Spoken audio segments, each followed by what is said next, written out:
Welcome to Blessing Today. Blessing today में आपका स्वागत है। I believe the Lord is going to do something good in your life today. मैं विश्वास करता हूँ कि आज परमेश्वर आपके जीवन में भला कार्य करेगा And you can stay in expectancy. और आप बड़ी अपेक्षा के साथ रहिए। Tell others also about this program and invite them also to watch. इस प्रोग्राम के बारे में दूसरों को बताइए और देखने के लिए उन्हें न्योता भी दीजिए। And let's worship the Lord. तो आइए प्रभु की आराधना करते हैं।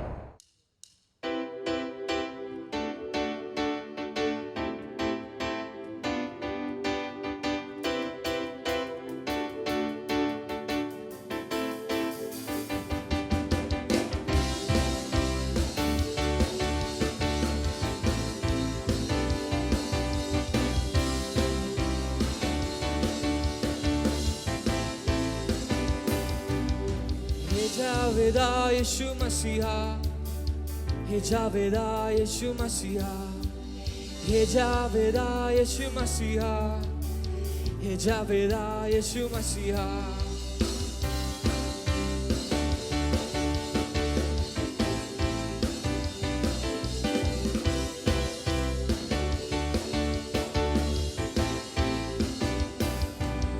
हे जावेदा यीशु मसीहा, हे जावेदा यीशु मसीहा, हे जावेदा यीशु मसीहा, हे जावेदा यीशु मसीहा। तू अव्वल और तू आखिर है, तू अव्वल और तू आखिर है। इस दिल का तू बादशाह है, इस दिल का तू बादशाह है। तू अव्वल और तू आखिर है, इस दिल का तू बादशाह है, इस दिल का तू बादशाह है। तू अव्वल और तू आखिर है, इस दिल का तू बादशाह है। तू अव्वल और तू आखिर है, इस दिल का तू बादशाह है। हे जावेदा यीशु मसीहा, हे जावेदा यीशु मसीहा, ओहो हे जावेदा यीशु मसीहा, हे जावेदा यीशु मसीहा, हे जावेदा यीशु मसीहा, हे जावेदा यीशु मसीहा, ओहो हे जावेदा यीशु मसीहा, हे जावेदा यीशु मसीहा। फरिश्तों की भी राग तू है, फरिश्तों की भी राग तू है। भजते तेरा नाम यीशु है, भजते तेरा नाम यीशु है। फरिश्तों की भी राग तू है, फरिश्तों की भी राग तू है। भजते तेरा नाम यीशु है, भजते तेरा नाम यीशु है। फरिश्तों की भी राग तू है, भजते तेरा नाम यीशु है। फरिश्तों की भी राग तू है, भजते तेरा नाम यीशु है। हे जावेदा यीशु मसीहा, हे जावेदा यीशु मसीहा, ओहो हे जावेदा यीशु मसीहा, हे जावेदा यीशु मसीहा, हे जावेदा, हे जावेदा यीशु मसीहा, हे जावेदा यीशु मसीहा, ओहो हे जावेदा यीशु मसीहा, हे जावेदा यीशु मसीहा। Hallelujah hallelujah hallelujah hallelujah. ओ संग मिल गाए हालेलुया, संग मिल गाए हालेलुया, हालेलुया हालेलुया हालेलुया। संग मिल गाए हालेलुया, संग मिल गाए हालेलुया, संग मिल गाए हालेलुया, हालेलुया हालेलुया। संग मिल गाए हालेलुया, हालेलुया हालेलुया। संग मिल गाए हालेलुया। हे जावेदा यीशु मसीहा, हे जावेदा यीशु मसीहा, ओहो हे जावेदा यीशु मसीहा, हे जावेदा यीशु मसीहा, हे जावेदा यीशु मसीहा, हे जावेदा यीशु मसीहा, हे जावेदा यीशु मसीहा, e Javeda, e Javeda, e Javeda.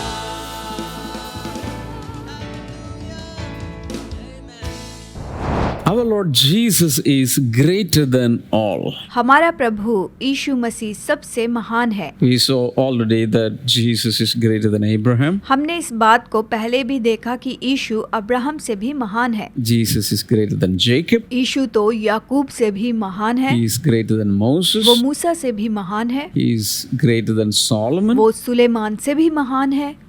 And today we're going to see that Jesus Christ is greater than the temple. और आज हम देखेंगे कि यीशु तो उस भवन से भी महान है। Here the temple means the temple in Jerusalem. यहाँ पर भवन का मतलब यरूशलेम का भवन है। हम यरूशलेम के भवन के बारे में यहाँ बात करेंगे। Matthew 12 verse number 6. मत्ती अध्याय 12 वचन 6 में हम यहाँ पर I देखेंगे। tell you that something greater than the temple is here. यहाँ वो है जो भवन से भी बड़ा है। इस तरह ये कहता है। Yesterday I told you that there was a commotion, there was an argument about Jesus' healing and his performing miracles, etc. Because the Pharisees and the Sadducees and the teachers of the law, they wanted to underestimate Jesus and they really wanted to humiliate him. पिछली बार मैंने आपको बताया कि फरीसी और शास्त्री यीशु पर यहाँ दोष लगाते हैं कि यीशु ने लोगों को चंगाई दी। वो उस समय यीशु पर सब लोग दोष लगाने लगे क्योंकि वो यीशु को झूठा ठहराना चाहते थे। वो यीशु को वहाँ पर अपमानित करना चाहते थे। ऐसा हमने देखा था। And in response to their arguments, Jesus was giving them a lot of information, especially about how he is greater than all these things that they are valuing. जब वो इन बातों के ऊपर बहस कर रहे थे तो यीशु ने उन्हें उत्तर दिया। उसने कहा कि कैसे वो इन सारी बातों से भी बढ़कर है। उसने खास तौर पर वहाँ ये दिखाया। And we can also observe a human tendency to honor or respect the temple, the holy place, more than God himself. मनुष्य होने के नाते हमारी ये विचारधारा है कि हम परमेश्वर से भी बढ़कर उसके उस पवित्र स्थान की आदर करते हैं। जानते In हैं many religious circles, people give a lot of importance to their shrines, their worship place or prayer hall or church, the temple of God. And they even fight, they bleed, they kill each other, they file cases in the court. हमने इन बातों को देखा है कि लोग church के लिए, पवित्र स्थान के लिए, भवन के लिए एक दूसरे से इस तरह से लड़ाइयाँ किया करते हैं। यहाँ तक कि कोर्ट में केस फाइल करते हैं। ऐसी जगहों के लिए, पवित्र जगह के लिए, आराधना की जगह के लिए वो इस तरह से झगड़ते रहते हैं। हमने इन घटनाओं को पहले भी होते हुए देखा है। Coming to Hebrews chapter 3 and verse number 3. इब्रानियों की पत्री अध्याय 3 वचन 3 में हम यहाँ देखते हैं। Jesus has been found worthy of greater honor than Moses. Just as the builder of a house is has greater honor than the house itself. क्योंकि यीशु मूसा से इतना बढ़कर महिमा के योग्य समझा गया है जितना कि घर का बनाने वाला घर से बढ़कर आदर रखता है।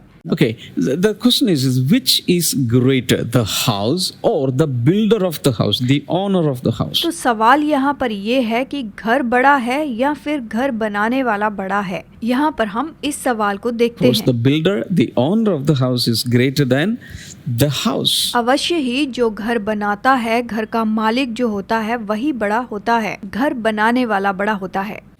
Now, 2 Chronicles chapter 6. अब दूसरा इतिहास अध्याय 6, आइए इसे पढ़ते हैं। Verse 18.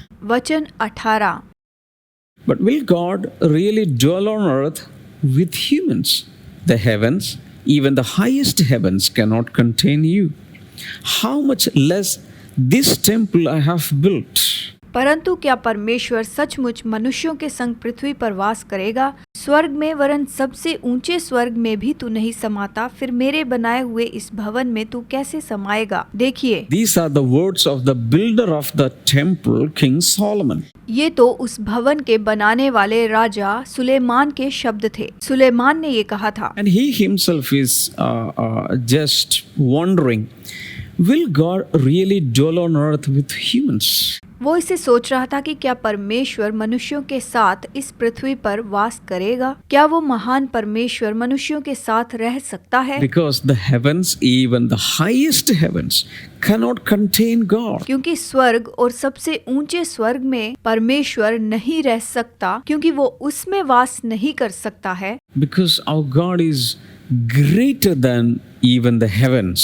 क्योंकि हमारा परमेश्वर तो स्वर्ग से भी महान परमेश्वर है, इतना महान है। Bigness of God, the greatness of God is more than the created universe. परमेश्वर की महानता इस पूरी बनाई गई सृष्टि से भी बहुत महान है। वो तो इस सृष्टि से भी बहुत महान है। Isaiah 66 यशाया अध्याय 66 verses 1 and 2. वचन 1 और 2। This is what the Lord says, heaven is my throne and the earth is my footstool. Where is the house you will build for me? Where will my resting place be? Has not my hand made all these things? And so they came into being, declares the Lord. These are the ones I look on with favor, those who are humble and contrite in spirit and also tremble at my word. यहोवा यूं कहता है, आकाश मेरा सिंहासन और पृथ्वी मेरे चरणों की चौकी है। तुम मेरे लिए कैसा भवन बनाओगे और मेरे विश्राम का कौन सा स्थान होगा? यहोवा की ये वाणी है, ये सब वस्तुएं मेरे ही हाथ की बनाई हुई हैं, इसीलिए ये सब मेरी ही हैं। परंतु मैं उसी की ओर दृष्टि करूंगा जो दीन और खेदित मन का हो और मेरा वचन सुनकर थरथराता हो। So God himself is saying, the entire heaven is my throne. तो परमेश्वर यहाँ पर कहता है कि पूरा स्वर्ग मेरा सिंहासन है, कि स्वर्ग मेरा सिंहासन है। What about the earth? तो फिर पृथ्वी के बारे में क्या? The earth is just my footstool. वो कहता है पृथ्वी तो बस मेरे पैरों की चौकी है। Those days kings used to have a footstool. उन दिनों में राजा जो होते थे वो पैरों की चौकी इस्तेमाल किया करते थे, जानते हैं? Two little feet placed upon a small footstool built of some wood, sometimes ivory, sometimes gold. उन दिनों में दोनों पैर एक छोटी सी चौकी पर रखे जाते थे और ये जो चौकी होती थी वो सोने या फिर हाथी के दांत से या फिर ऐसी चीजों से वो बनी होती थी। पैरों की चौकी। God says, I am the king of the universe. उसने कहा मैं सृष्टि का राजा हूँ, इस दुनिया का मैं राजा हूँ। Heaven is my seat, my throne. और स्वर्ग जो है वो तो मेरा सिंहासन है। When I stretch my legs, I rest my legs upon this footstool called the earth. और जब मैं अपने पैर फैलाता हूँ तो मैं अपने पैरों को इस चौकी पर रखता हूँ जिसे पृथ्वी कहा जाता है। Now, if you build a house, how can you accommodate me in a little house? I am bigger than the universe. तो अगर तुम मेरे लिए भवन बनाओगे तो मैं उसमें कैसे समा पाऊंगा, क्योंकि मैं तो इतना बड़ा हूँ। तुम मेरे लिए ऐसा कौन सा स्थान बना सकते हो जिसमें मैं आ सकता हूँ? Now, in the history, there were many temples. देखिए इतिहास में ऐसे बहुत सारे भवन रहे हैं, बहुत से भवन। First temple that came into existence was the tabernacle. देखिए in the सबसे wilderness. पहला जो भवन था वो तो जंगल में तंबू था। वो उस समय जंगल में इस्राएलियों के द्वारा बनाया गया था, पहला भवन। The second was the mighty big mansion, the temple built by King Solomon. और दूसरा भवन राजा सुलेमान ने बनाया हुआ था, जो कि बहुत ही बड़ा और बहुत ही ज्यादा विशाल था। Later, it was destroyed by the enemies. और उसे शत्रु ने नाश कर दिया, जानते हैं? But there came a person called Zerubbabel and he rebuilt that temple. He gave a restoration to Solomon's temple. फिर जेरुब्बाबेल नाम का एक व्यक्ति आया जिसने सुलेमान के भवन का फिर से निर्माण किया था। उसने उस गिर गए भवन को फिर से पुनर्निर्माण किया। Again, it was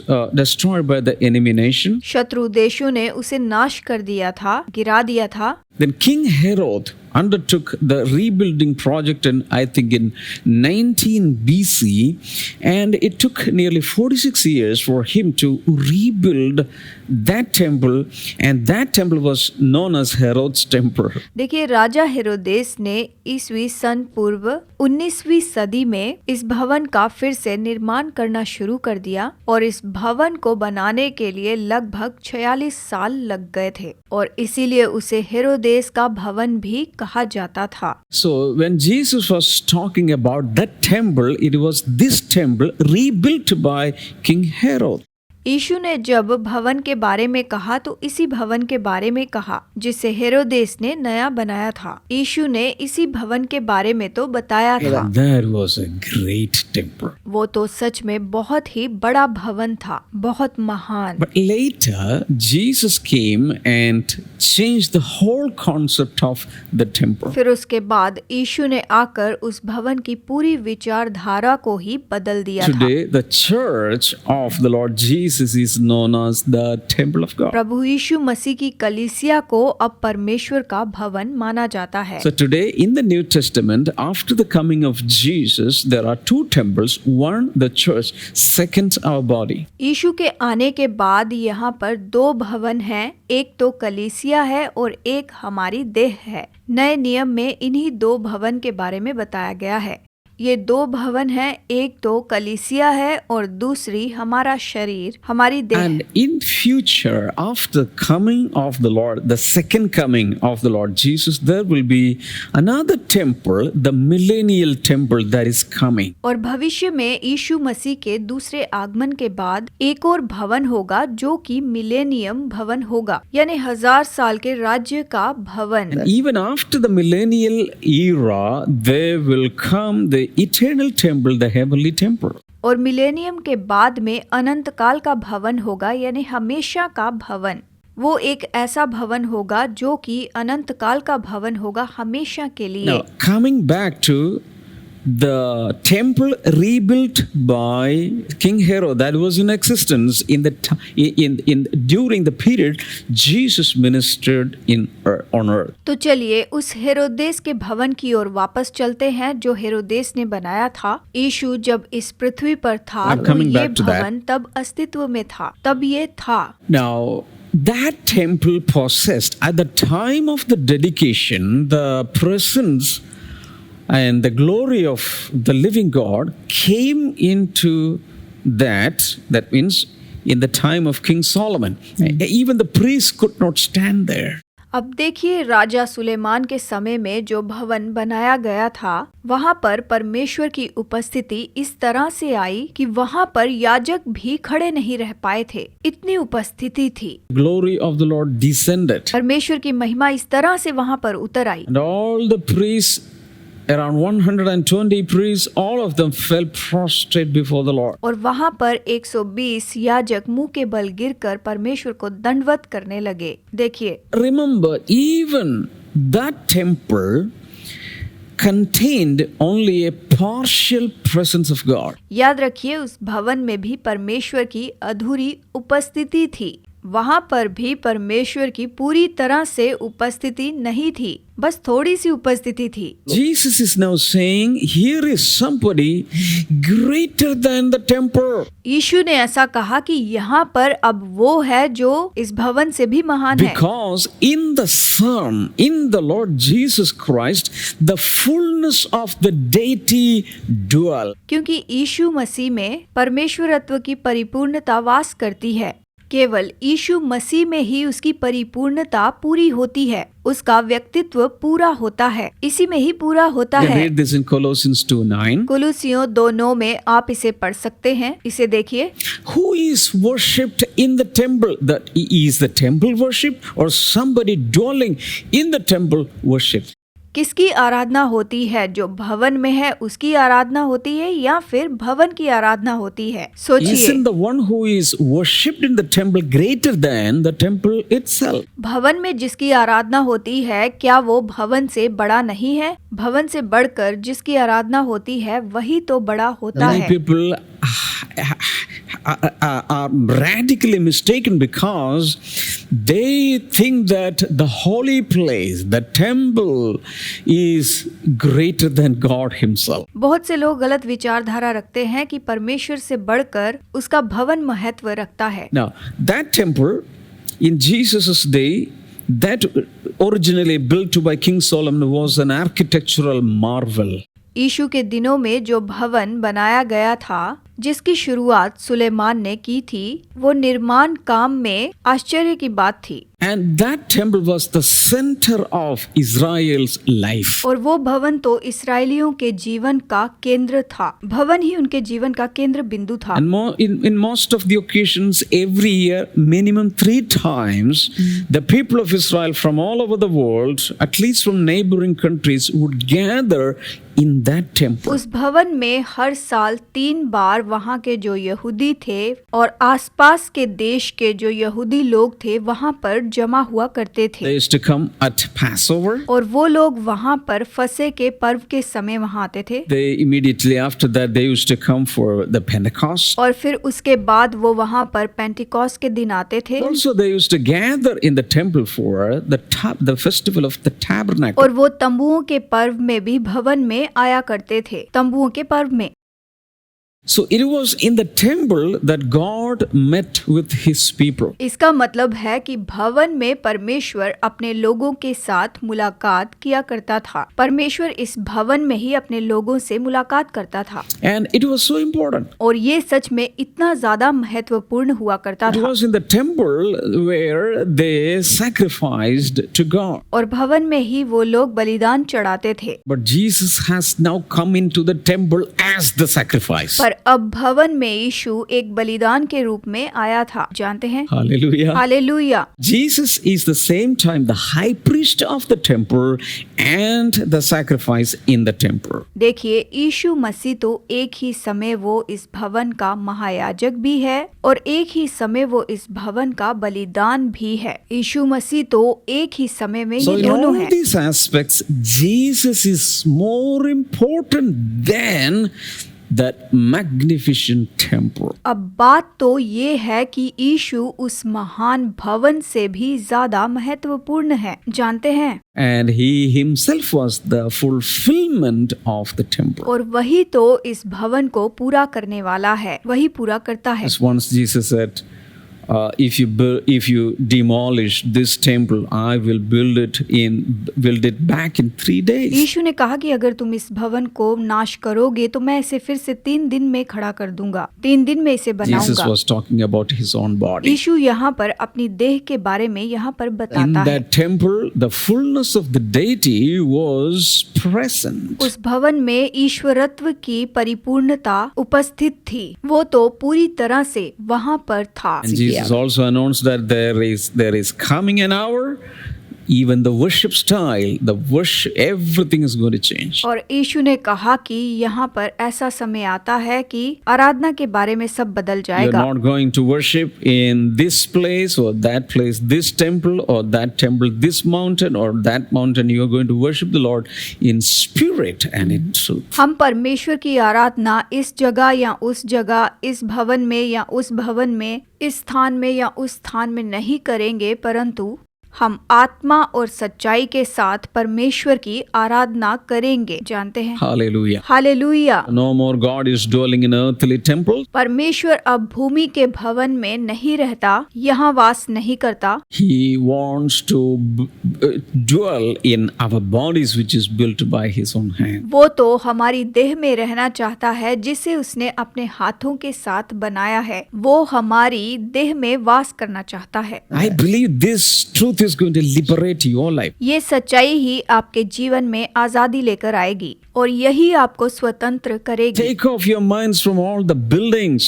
अपने मनों को सारी इमारतों पर से हटा दीजिए। God is not dwelling in any buildings anymore, any temples anymore, but He is dwelling in you. He wants to dwell in you and me. Hallelujah. परमेश्वर अब किसी बिल्डिंग या फिर किसी इमारत इमारत में या भवन में नहीं रहता है, पर वो तो आप में और मुझ में रहना चाहता है, वास करना चाहता है। वो हमारे भीतर रहना चाहता Isn't है। that glory? वो उस महिमा में है, उस महिमा में। Hallelujah. Hallelujah. Maybe right away you don't see any way out, शायद इस समय आपको बाहर निकलने का कोई रास्ता ना दिख रहा but हो, the Lord is an expert in making ways where there is no way. जहाँ पर कोई भी मार्ग नहीं है वहाँ पर वो मार्ग बनाने में माहिर है। वो हर एक मुश्किल परिस्थितियों को आसान बनाता I'm going है। to pray for you. आइए मैं आपके लिए प्रार्थना करूंगा। You can stay in faith, आप विश्वास में बने रहिए, विश्वास बनाए रखें, receive the blessings. आशीष बनाए रखें,